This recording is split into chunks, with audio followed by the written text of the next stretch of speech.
உங்கள் வீடு தேடி வரும் அரசு. உங்களுடன் ஸ்டாலின்.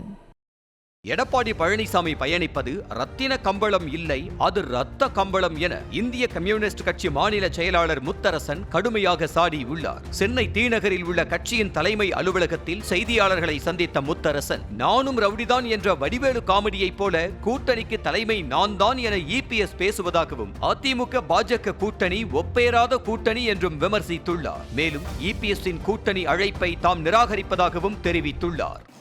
ஆனால் எடப்பாடி என்ன சொல்கிறாருன்னா, அதிமுக தான் கூட்டணிக்கு தலைமை தாங்கும், நான் தான் கூட்டணிக்கு தலைவர், நான் தான் முதலமைச்சர் வேட்பாளர், நான் தான் முதலமைச்சர் என்று இவர் தன்னைத்தானே அறிவித்துக் கொள்கிறார். இப்படி சொல்கிறது எப்படி இருக்குது அப்படின்னா, ஒரு திரைப்படத்தில் வடிவேலு ரவுடிகளை கைது பண்ணி போலீஸில் அழைச்சிட்டு போகும்போது, நானும் தான் ரவுடி, நானும் தான் ரவுடி, நானும் தான் ரவுடின்னு போய் வண்டியில் ஏறுவார். அது மாதிரி எடப்பாடி பழனிசாமி நான் தான் கூட்டணிக்கு தலைவர், நான் தான் முதலமைச்சர் என்று இவர் தன்னைத்தானே அறிவித்துக் கொள்கிறாரே தவிர, பாரதிய ஜனதா கட்சி இவரை முதல்வர் வேட்பாளராக அறிவிக்கவில்லை. இந்த கூட்டணிக்கு அதிமுக தான் எடப்பாடி பழனிசாமி தலைவர்னு அறிவிக்கலை. அமித்ஷா திரும்ப திரும்ப சொல்கிறார், கூட்டணி ஆட்சி தான், அந்த ஆட்சியில் பாஜக பங்கு பெறும் என்பதை திட்டவட்டமாக தெரிவிக்கிறார்.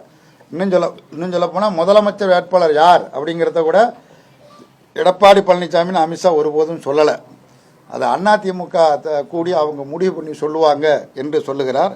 ஆனால் இவர் தன்னைத்தானே இப்படி சொல்லி கொண்டிருக்கிறார் என்பதை தெரிவித்து கொண்டு, அதிமுக சேரக்கூடாத இடத்தில் சேர்ந்திருக்கிறது.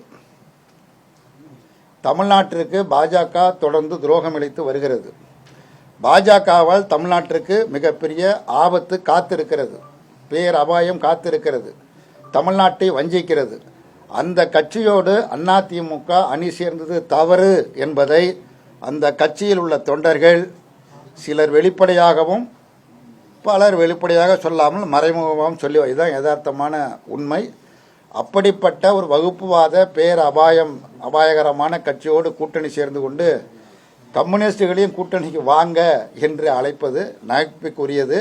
அவரது இந்த அழைப்பு இந்திய கம்யூனிஸ்ட் கட்சி நிராகரிக்கிறது. ஏற்கனவே மார்க்சிஸ்ட் கட்சி சண்முகம் நிராகரிச்சுன்னு அறிவிச்சிட்டாரு, விடுதலை சிறுத்தைகள் கட்சி திருமாவளவனும் அறிவிச்சிட்டாரு. இப்போ நானும் சொல்கிறேன், நிராகரிக்கிறோம். உங்களது கூட்டணி ஒப்பேராத கூட்டணி. நீங்கள் இருக்கிறதே 2 பேர் தான். பாட்டாளி மக்கள் கட்சி அவரே சொல்லிட்டாரு, அவங்க கூட்டணியில் இல்லை, இலைய போடலை பந்தியில் அப்புறம் எங்கே ஏறனா இருக்குன்னு அவரே எடப்பாடியே சொல்லிட்டாரு. 2 பேர் தான். அந்த 2 பேருக்குள்ளேயும் நல்ல ஒற்றுமை கிடையாது.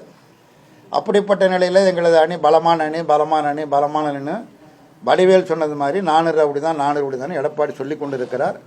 அந்த அணி ஒருபோதும் வெற்றி பெறாது. திமுக தலைமையில் அமைந்திருக்கிற அணி என்பது கொஞ்சம் நாளியாரும் தப்பாக நினைக்காதீங்க. தமிழ்நாட்டு அரசியல் உங்களுக்கு எல்லோருக்கும் நன்றாக தெரியும். நான் அறிந்த வரையில் எந்த ஒரு கூட்டணியும் இத்தனை ஆண்டு காலம் தமிழ்நாட்டில் நீடித்ததே கிடையாது. ஒரு தேர்தலில் ஒரு கூட்டணி உருவாகும், அதிகபட்சமாக போனால் 1 வருஷம் அந்த கூட்டணி நீடிக்கும், அவ்வளோதான். 1 வருஷத்தோட கூட்டணி முடிஞ்சிடும். அது 67 இருக்கட்டும், 71 இருக்கட்டும், 77 இருக்கட்டும், 80 இருக்கட்டும், 84 இருக்கட்டும், அப்புறம் 91 இருக்கட்டும், 96 இருக்கட்டும், 2001 இருக்கட்டும், எந்த தேர்தலாக இருந்தாலும் ஒரு கூட்டணியில் இவ்வளவு காலம் நீடித்ததே கிடையாது.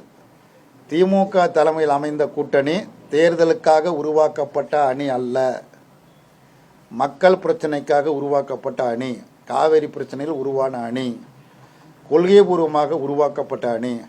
ஒரு கொள்கைபூர்வமாக உருவாக்கப்பட்ட அணி என்கிற காரணத்தினால்தான் நீண்ட நெடுங்காலமாக இது நீடித்து வருகிறது.